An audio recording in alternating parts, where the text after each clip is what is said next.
All right. So we've been able to calculate the various unknown in the equations. So next we have written the slope expression in terms of x. So the next thing we are going to do is to obtain the value of the slope at point K. So once the value of the slope at point K we've gotten, we can now divide through the deflection expression through by that value for the slope at point K. And the value for the slope at point K is the value of the slope expression when x is equal to 35.507. So whatever we have as the value at point S is equal to 35.507, which is the point K, becomes the slope at point K for this particular beam. All right. So once the slope at point K is gotten due to this beam, we are going to determine the deflection at point K also due to this beam.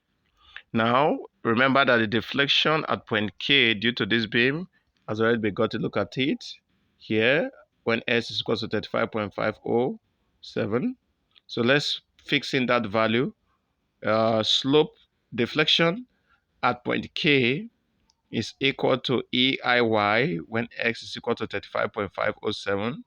And that value, when we substitute it, we're going to have the answer as this. So we have EIY equal to 96.203. And we have that the deflection at point K becomes Y is equal to 96.203 over EI. Of course, EI remains the flexurial rigidity of the beam. So this gives us a deflection at point K due to beam DK. And equally, this same deflection is what we have from beam K to A. So the deflection remains the same for the two beams. What is going to be different is the slope. So we're going to obtain the slope due to beam D to K, and we'll obtain the slope due to beam K to A. And by the time we add it up, we're going to have the total slope at point K.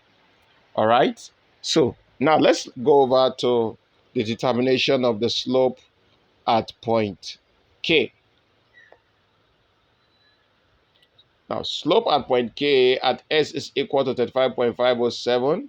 Using the slope expression, we're going to have it as AI theta to be equal to 21.28 over AI. So that is what we have as the slope at K. Now, let's consider the second beam. The second beam is beam K to A.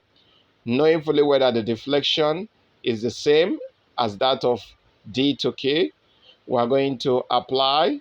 We have the resisting shear, RK prime.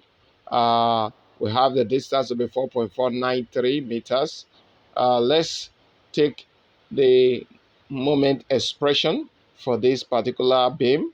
Now, writing the moment expression for this particular beam, we have from here, let's call it X. We are going to have, let's cut a section across the span. We'll have M of X to be equal to minus RK prime X. So this is what we have. All right.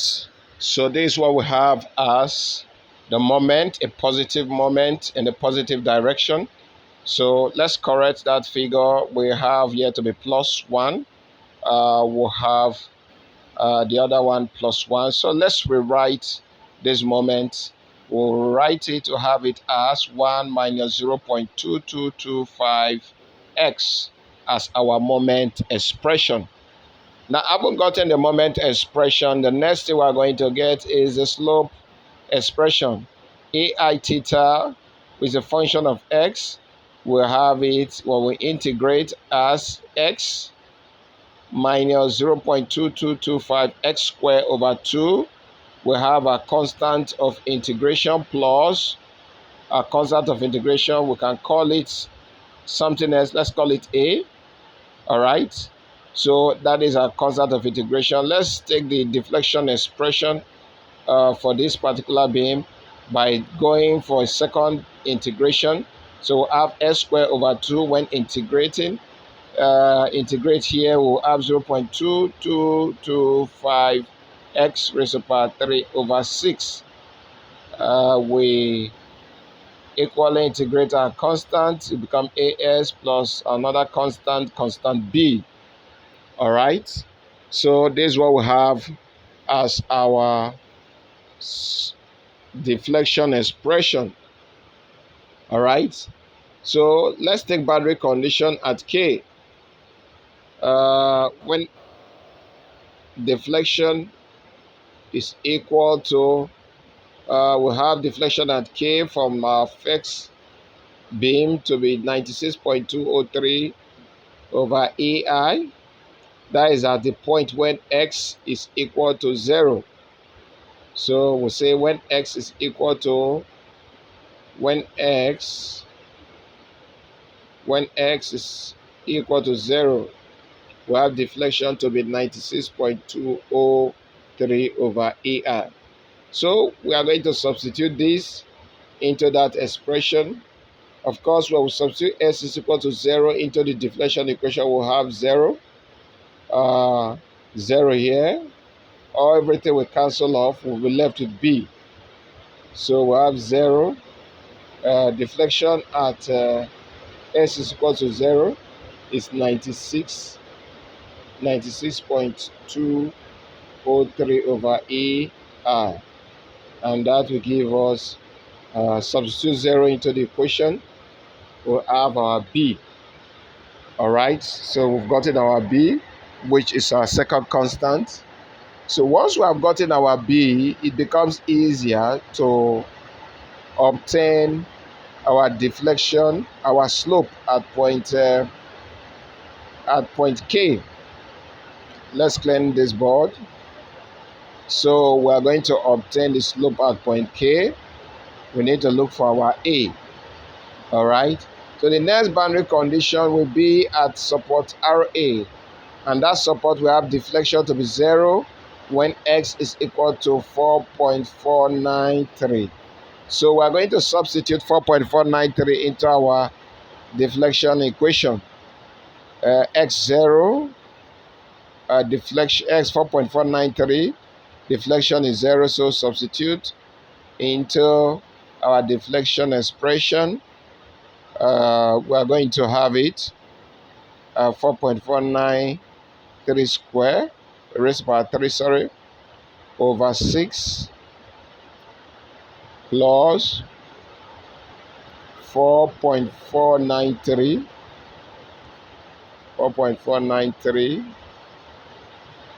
times X, where X times A, sorry.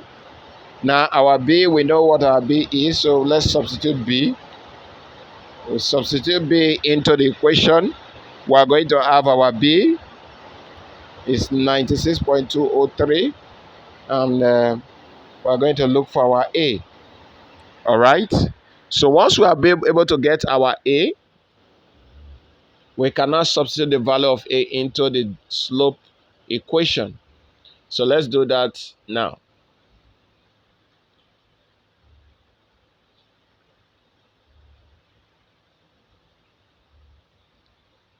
So when we do that, we'll have that A. We'll have that A is equal to 22.909 over EI. All right. So that is our value for A. So with this, we can obtain the slope at point X is equal to 0. If we do that, we'll have that our slope at point S is equal to 0 is equal to our A, which is 22.909. So we cannot add up the slope. Let's clean the board. So we can add up the slopes.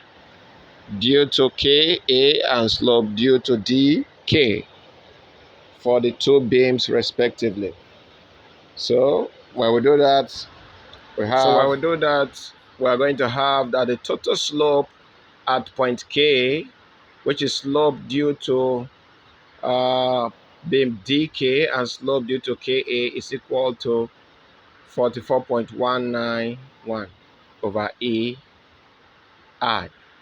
Now look at the influence line diagram. When we draw the influence line diagram, that is a point of deflection, a deflection point, which is 96.203.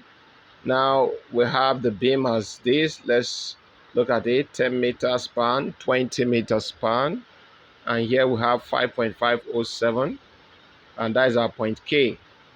So now we already know the slope at point K, but now let's have the influence line expression. The influence line expression, but for us to get the influence line expression, we must obtain the slope, the deflection expression. Now the deflection expression is seen, you can see it on the board. This is the deflection expression. The next thing we're going to do is to divide this expression by the slope at point K, which is 44.191. So when we divide this through by the slope at point K, it will give us the expression for the influence line for this beam on this other side. So now let's come to this side, we'll draw it. Now let's call the deflection expression y prime, which is a function of x. If we have that, we'll draw it, divide it through by our slope. We'll have the expression as minus 0.000279468 x raised to the power 3 plus 0.000083989 x minus 10 raised to the power 3 minus 0.00139.865 x minus 30 raised to the power 3, and the last is 0.02774x. So this is the expression for the influence line at point K. So with this expression, we can obtain any point, the ordinates of any point along the beam, as long as the influence line for moment at point K is concerned. Now, you can see we have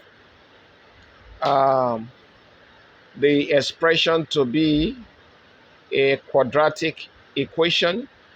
So for us to have the turning point at each of the span, to know the maximum values of the ordinates at every span, span DC, span CB, and also span BK, we are going to start by differentiating. If we differentiate the expression and equate it to 0, we can now obtain the value of x for the maximum value of the ordinate.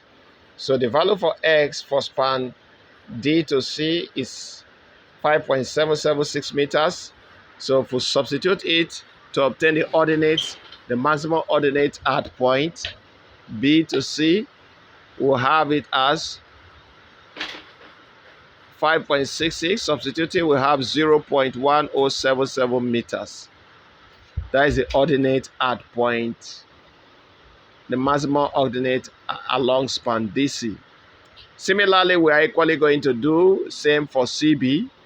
When we do same for CB, we can obtain the values of the ordinates for CB. When we do that for CB, we will discover that the ordinate, the maximum value is at a point which is 22.62 meters away from support D, and the value for that ordinate is 0.915. So when we substitute it, we'll have 0.915. So these are the maximum values for the ordinate for each of those power. We've already known that of BA. We know that the maximum value is at point K. Now, the next thing we are going to calculate is the area of the curves, the area bounded by the curve. Now, in doing that, calculating the area bounded by the curve, curve D to C and curve C to B, we are going to integrate the expression for that, the expression of the influence line for each of those points. Now let's look at it. We can see the curve area under the influence line curve. We have D to C, we have C to B, and then let's calculate the area. When we do that, for us to do that, we are going to use definite integral. By definite integral, we are going to integrate between the boundaries of 0 to 10. When we do 0 to 10, the expression for the influence line for that is taken, and that is A1. Let's call that area A1. Let's call CB A2, and let's call the other one A3. So A1 becomes the expression for D to C. When we integrate it, we'll have A1 to be 0.70 meters square. Now let's consider CB.